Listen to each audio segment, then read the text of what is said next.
सो दोस्तों इस वीडियो के अंदर हम जो हमारा 12th chapter study of sound इसके हम important questions with important topics की बात करने वाले हैं।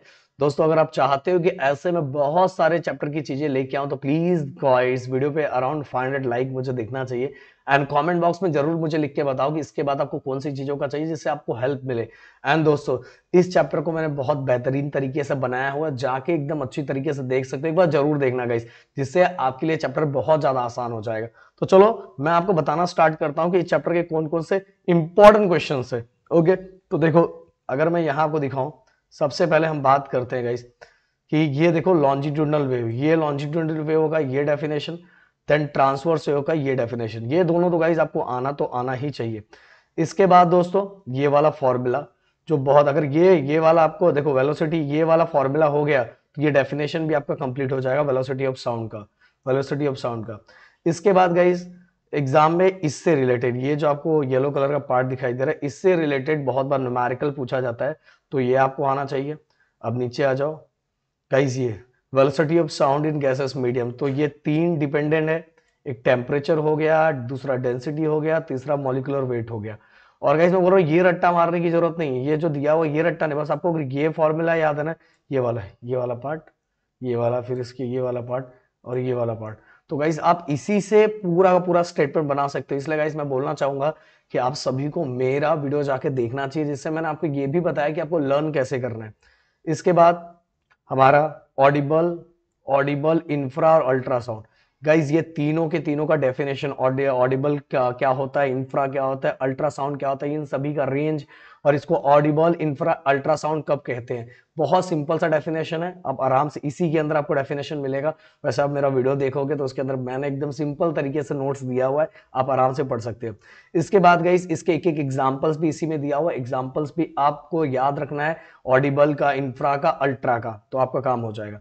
इसके बाद गाइस यूजेस, यूजेस के अंदर मैं आप सभी को ये बोलना चाहूंगा, कुल मिला के 3-4 यूजेस जो भी आपको इसमें से आए, 3-4 यूजेस याद कर लो, बस इतना काफी है। अब good bad reflector, guys good bad reflector का आपको डेफिनेशन, डेफिनेशन से ज्यादा इंपॉर्टेंट है गाइस यही आपको दिया हुआ गुड बैड रिफ्लेक्टर का। जैसे ये देखो, sound gate reflected, decide whether reflector is a good और बैड रिफ्लेक्टर। और guys a hard and flat reflector is good reflector, while cloth and paper, curtains, carpet, furniture etc. ये सभी क्या करते हैं, साउंड को एब्जॉर्ब करता है, इसलिए बैड रिफ्लेक्टर है। तो गाइस गुड रिफ्लेक्टर कौन से है, बैड रिफ्लेक्टर कौन से है, बस ये आपको पता रहना चाहिए, बस इतना काम होगा। इको, भाई ये बहुत इंपॉर्टेंट है, और ये मैं बताना चाहूंगा इतना ज्यादा इंपॉर्टेंट है कि ये आपको आना चाहिए। जैसे अभी मैं इस पे आ जाऊं, नीचे थोड़ा कर लेता हूं मैं इसको, एक मिनट, ये देखिए, एक मिनट, हाँ ये देखो, एक मिनट गाइस, ये इको का सबसे पहले डेफिनेशन, ये देखो ये डेफिनेशन, ये डेफिनेशन आपको आना चाहिए। देन इसके बाद गाइस कुछ कंडीशंस दिया हुआ है इसके अंदर, अब देखोगे बोलोगे सर इतना सारा डेंजर दिया हुआ, मैंने बोला इसके अंदर मैंने 4 कंडीशंस अपने वीडियो में बताए हुए, बस 4 कंडीशंस आपको याद रखना, 4 से 5 कंडीशंस है वो, और बहुत सिंपल लैंग्वेज में बताते हैं, इसके कंडीशंस भी एग्जाम में पूछे जाते हैं। अब इसके बाद रिवर्बरेशन, रिवर्बरेशन का only definition guys, only definition, only ये डेफिनेशन आपको पता है, बस काम हो जाएगा, इतना ज्यादा कुछ।